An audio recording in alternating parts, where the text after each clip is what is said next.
창세기 37장 18절부터 우리 36절까지 말씀입니다. 말씀을 같이 보겠습니다. 요셉이 그들에게 가까이 오기 전에 그들이 요셉을 멀리서 보고 죽이기를 꾀하여 서로 이르되 꿈꾸는 자가 오는도다. 자, 그를 죽여 한 구덩이에 던지고 우리가 말하기를 악한 짐승이 그를 잡아 먹었다 하자. 그의 꿈이 어떻게 되는지를 우리가 볼 것이니라 하는지라. 루벤이 듣고 요셉을 그들의 손에서 구원하려 하여 이르되 우리가 그의 생명은 해치지 말자. 르우벤이 또 그들에게 이르되 피를 흘리지 말라. 그를 광야 그 구덩이에 던지고 손을 그에게 대지 말라 하니 이는 그가 요셉을 그들의 손에서 구출하여 그의 아버지에게로 돌려보내려 함이었더라. 요셉이 형들에게 이르매 그의 형들이 요셉의 옷 곧 그가 입은 채색 옷을 벗기고 그를 잡아 구덩이에 던지니 그 구덩이는 빈 것이라. 그 속에 물이 없었더라. 그들이 앉아 음식을 먹다가 눈을 들어본즉 한 무리의 이스마엘 사람들이 길르앗에서 오는데 그 낙타들의 향품과 유향과 모략을 싣고 애굽으로 내려가는지라. 유다가 자기 형제에게 이르되 우리가 우리 동생을 죽이고 그의 피를 덮어둔들 무엇이 유익할까? 자, 그를 이스마엘 사람들에게 팔고 그에게 우리 손을 대지 말자. 그는 우리의 동생이요 우리의 혈육이니라 하매 그의 형제들이 청종하였더라. 그때 미디안 사람 상인들이 지나가고 있는지라. 형들이 요셉을 구덩이에서 끌어올리고 은 20에 그를 이스마엘 사람들에게 팔매 그 상인들이 요셉을 데리고 애굽으로 갔더라. 루벤이 돌아와 구덩이에 이르러 본즉 거기 요셉이 없는지라. 옷을 찢고 아우들에게 되돌아와서 이르되 아이가 없도다. 나는 어디로 갈까?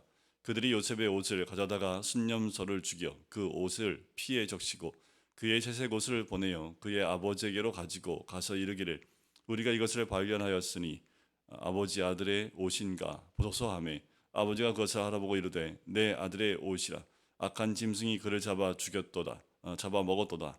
요셉이 분명히 찢겼도다 하고 자기 옷을 찢고 굵은 배로 허리를 묶고 오래도록 그의 아들을 위하여 애통하니 그의 모든 자녀가 위로하되 그가 그 위로를 받지 아니하여 이르되 내가 슬퍼하며 스올로 내려가 아들에게로 가리라 하고 그의 아버지가 그를 위하여 울었더라. 그 미디안 사람들은 그를 애굽에서 바로의 신하 친위 대장 보디발에게 팔았더라. 아멘. 오늘은 요셉이 애굽에 팔려가는 장면이 등장을 합니다. 요셉은 아버지로부터 편애를 받았지요. 그리고 형제들이 입지 않았던 채색 옷을 입었습니다. 그리고 꿈을 꾸었습니다. 두 번의 꿈을 꾸면서 아버지에게 편애를 받는 것에 더해서 그 꿈으로 인해서 더욱 그 형제들은 이 요셉을 시기하고 질투를 하게 됩니다. 여러분들 악한 생각이 머리에 들어오면 어떻게 될까요? 우리 안에 양심과 또 말씀이 부딪히게 되겠지요. 그러면 선택을 하게 됩니다. 여러분들 악한 생각은 누구에게나 다 들어올 수 있습니다. 불법적인 생각들은 누구에게나 언제나 들어올 수 있지요. 우리에게 그런 생각이 들어올 때 그것을 분별할 수 있는 능력이 있으면 그 생각이나 마음들을 빨리 마음에서 쫓아내야 합니다. 그렇지 않으면 그 악한 생각이 나를 꿰게 되고 나를 지배하게 되면 악한 행동으로 연결되게 되지요. 우리가 생각이 욕심에 붙잡히게 되면 그 욕심이 죄를 낳고 그 죄는 사망에 이르게 하는 그 과정으로 연결됩니다. 이 형제들이 그와 같지요. 그 동생을 시기하고 질투하는 것 있을 수 있습니다. 배다른 형제들이고 특별히 아버지가 편애를 하기 때문에 나오는 그 모습이지요. 그런데 거기서 한 발짝 더 나간 거지요. 그런데 시기와 질투가 우리 마음에 올 수 있습니다. 하지만 시기와 질투가 더 커지고 내 마음을 지배하도록 놔두게 되어지면 더 악한 것으로 우리를 인도할 수밖에 없는 것. 죄라는 것이 그렇게 우리에게 다가옵니다. 어둠의 영은 그렇게 우리를 사로잡게 되는 거지요.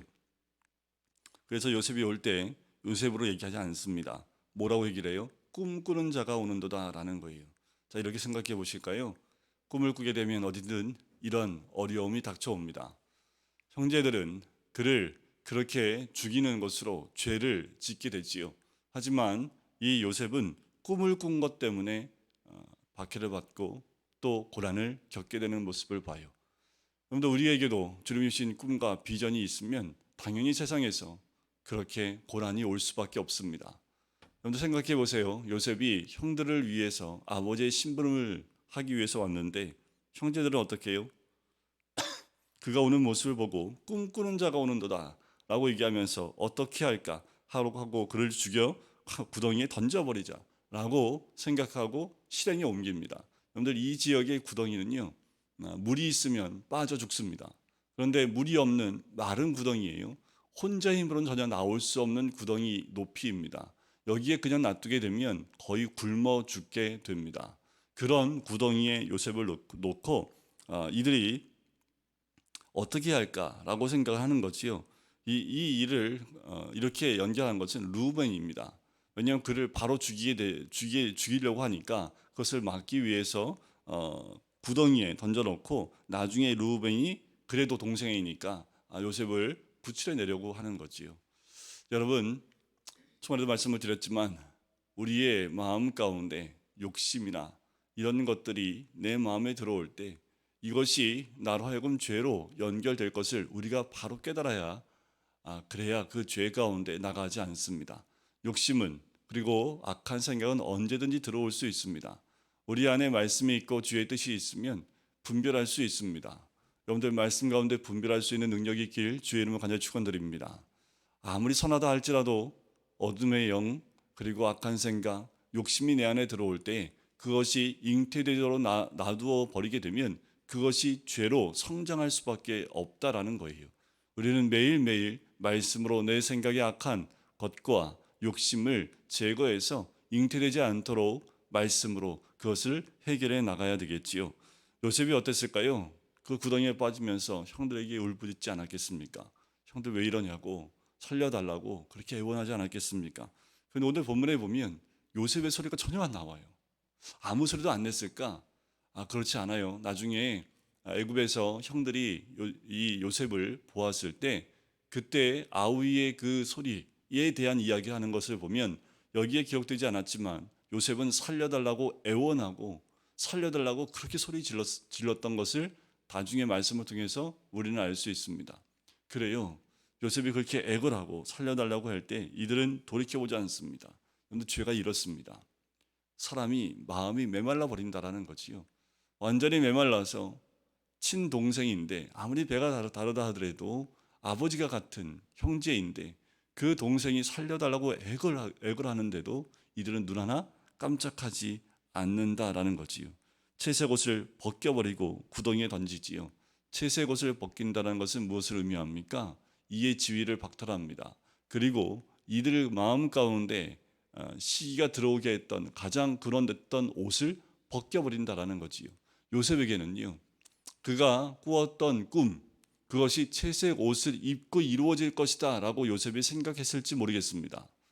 가정에서의 그 위치와 지위로서 형들과 그리고 부모에게서 절을 받게 되어지는 위치까지 자기가 올라갈 수 있을까라고 생각했을지 모르지만 하나님은 이런 고난을 통해서 그의 세상에서 입는 옷, 아버지를 통해서 입는 옷을 다 벗겨버렸다라는 거예요. 어떻게 보면 요셉의 꾸는 꿈은 세상에서의 그 옷을 벗는 데서부터 시작하는 것 아닐까라는 생각이 들어요. 여러분들 우리가 세상적인 방법으로 하나님을 향한 꿈을 이뤄낼 수 있겠지요. 하지만 하나님이 원하시는 방법이 아닙니다. 세상적인 방법을 벗어버리기 원하시지요. 세상에서의 위치와 지위와 권력 가지고 하나님의 뜻을 이룬다. 그것이 과연 주님이 기뻐하실 만한 것인지 돌이켜볼 필요가 있습니다.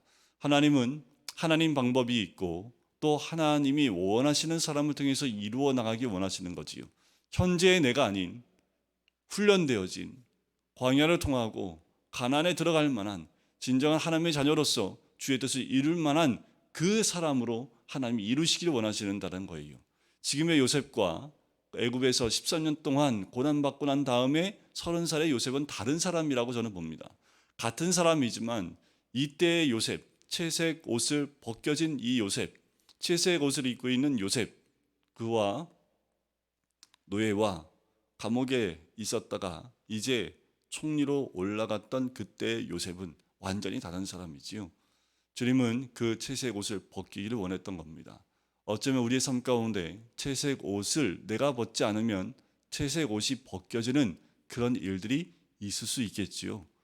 그런데 채색 옷을 벗길 때에 얼마나 모든 것을 잃어버리고 모든 것이 끝났다라고 생각할지 모르겠습니다. 아마 요셉도 끝났다라고 생각하지 않을까요? 형들에게서 의해서 팔려가기까지 형들에게 애걸복걸하지 않았을까요? 어쩌면 그 순간에 하나님의 뜻이 어디 있을까 묵상도 했을지 모르겠습니다. 하지만 그 모습은 나오지 않아요. 이 순간 요셉이 무슨 생각을 했을까라는 거지요. 그가 팔려가는 과정 가운데 무슨 생각을 했을까? 살 생각만 했을까? 맞아요. 살 생각을 했겠지요. 지금 어떻게 하면 잘못하면 죽을 수밖에 없는데 살 생각을 하고 있었겠지요. 하지만 나중에 이 보디발 장군의 집에 팔려갔을 때 요셉의 모습을 보면 하나님이 함께 하시는 모습을 보면 그냥 살 생각만 한 것이 아니라 지금 자기에게 일어나는 이 사건들을 깊이 하나님 안에서 묵상하고 있었다는 것을 짐작해 볼 수 있습니다. 말씀의 과정 가운데 행간에 숨어져 있는 거예요. 전혀 지금 이 과정과 또 이때의 요셉에 대한 이야기가 전혀 나오지 않기 때문에 우리는 39장에 나오는 요셉의 모습을 통해서 추측해 볼 수 있는 거지요. 모든 것을 다 빼앗겼지만 그 빼앗긴 상황, 모든 것이 사라진 상황, 그 상황을 자포자기하고 그렇게 머물러 있었던 요셉만은 아닙니다. 그 환경을 허락하신 하나님의 뜻이 무엇인지를 요셉이 생각했다라는 거지요. 그리고 묵상했다라는 겁니다. 여러분들 우리 삶 가운데에도 이와 같은 일이 있을 때에 우리는 그런 상황과 환경이 오게 된 이유를 깊이 묵상해 볼 필요가 있습니다. 그러면 이 요셉이 모든 것을 포기하지 않은 것처럼 그 모든 사건들은 하나님이 나를 포기시키고 또 좌절하고 그 좌절감 가운데 모든 것을 포기하라고 주신 환경들이 아닌 것을 깨닫게 되는 거지요. 유다가 노예로 팔아버리자라고 얘기를 해요.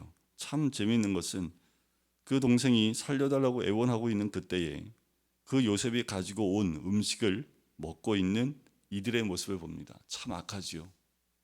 똑같은 형제인데 요셉이 가지고 온 그 음식을 먹으면서 요셉이 살려달라는 소리에는 전혀 귀여리지 않고 천연덕스럽게 그 음식을 먹고 있는 것을 봐요. 그때 마침 하나님이 노예 상인들을 지나가게 합니다. 이스마엘 사람들이 이 향품과 유황과 모략을 싣고 애굽으로 내려가는 그 이스마엘 사람 또 미디안 상인들을 만나게 해요. 그래서 유다를 통해서 우리가 동생의 피를 흘리면 뭐 하겠냐 하면서 그 상인들에게 팔자라고 얘기를 합니다. 그러면서 동생을 많이 생각해 주는 것처럼 27절에 얘기합니다. 그는 우리의 동생이요 우리의 혈육이니라 하면서 형제들을 설득을 해요. 살리는 건 맞지만 노예로 은 20에 팔아 넘긴다라는 거죠. 좀 나은 것 같아요. 그렇지 않습니다.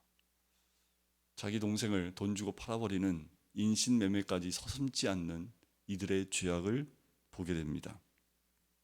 같이 루벤이 있지 않았던 것 같아요. 루벤이 들어왔더니 동생이 없어요. 그래서 크게 낙담하는 모습이 나오지요. 그렇다면 동생들을 장남으로서 타이르고 다시 그들로 하여금 요셉을 살렸어야 될 르우벤이지만 그렇게 하지 못한 책임도 르우벤에게 있는 것을 보게 됐지요. 결국 이들은 요셉을 죽은 것처럼 속입니다. 그래서 채색 옷을 찢어버리고 거기에 순염소의 피를 묻혀서 아버지께로 가져가지요. 아버지는 찢겨진 그 아들의 옷을 단번에 알지요. 왜 자식이 옷을 모르겠습니까? 자기가 직접 입힌 채색 옷을 왜 모르겠습니까? 그 옷이 피에 적셔 있는 것을 보고 들짐승에 의해서 찢겨졌구나라고 바로 생각하게 되지요. 그리고 어떻게 해요? 슬피 울며 그가 수월에 내려가서 내 아들을 보리라 할 만큼 굉장히 애통해하고 울고 있는 모습이 등장을 합니다. 이 야곱의 모습이에요. 이 죽음의 고통 가운데 있는 요셉은 하나님의 뜻이 어딘지를 깊이 묵상하면서 지금 애굽으로 내려가고 있고 보디발 장군에게 팔려갔음에도 불구하고 그는 그 과정 가운데 묵상을 하고 있는데 그 아버지 야곱은 모든 것이 끝난 것처럼 울고 그리고 죽음 직전까지 갈 정도로 애통하는 야곱의 모습을 봐요. 여전히 사건이 왔을 때 사건을 통해서 하나님을 만나는 것보다 감정에 매여 있는 야곱의 모습을 우리는 보게 됐지요. 야곱에게도 사건이 오고 요셉에게도 사건이 오고 그 과정 가운데 악한 생각에 사로잡힌 형제들의 모습들을 우리는 모두 보게 됩니다. 이 모든 것 다 누구의 손 안에 있습니까? 아버지의 손 안에 있어요. 아버지의 주권 아래 있습니다. 누구에게는 고난을, 누구에게는 그 악한 생각에 사로잡힌 그들을 그냥 놔둬 주시지만 하나님께서 그 모든 것들을 주관하고 하나님의 주권 아래 있다는 것을 우리는 이 말씀을 통해서 보게 됩니다. 여러분, 우리는 매 순간순간마다 주님 편에서 주님이 인도하심이 어딘지를 분별하여 그 뜻 가운데 또 주님이 원하시는 선택을 해나가시기를 주님의 이름으로 간절히 축원드립니다. 기도하겠습니다. 사랑해 주님 감사합니다. 오늘도 주의 말씀 앞에 하루를 시작할 수 있게 주심을 감사합니다.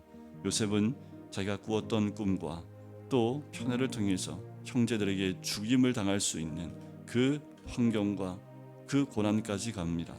하나님, 꿈을 꾸었다는 이유 하나만으로 꿈꾸는 자가 오는도다 하며 그를 죽이려고 했던 형제들의 모습, 아버지 하나님, 하나님이 주신 꿈을 꾸는 자마다 이런 고난이 올 수 있음을 우리가 깨닫고, 하지만 그 가운데 하나님의 인도하심이 있음을 우리가 믿고 그 꿈으로 주님 앞에 나갈 수 있는 하나님의 사람이 되기를 간절히 소원합니다. 그 꿈이 어떻게 될까요?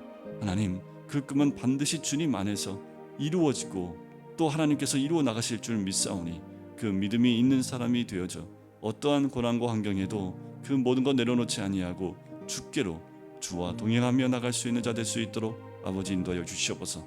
더 나아가서 악한 생각에 붙잡혀 있었던 그 형제들처럼 우리의 생각이 그렇게 악한 생각으로 붙잡혀 죄를 짓는 데까지 나가지 아니하도록 하나님 늘 말씀 가운데 거하는 하나님의 사람 될 수 있도록 축복하여 주시옵소서. 감사드리며 예수 그리스도의 이름으로 기도드립니다. 아멘.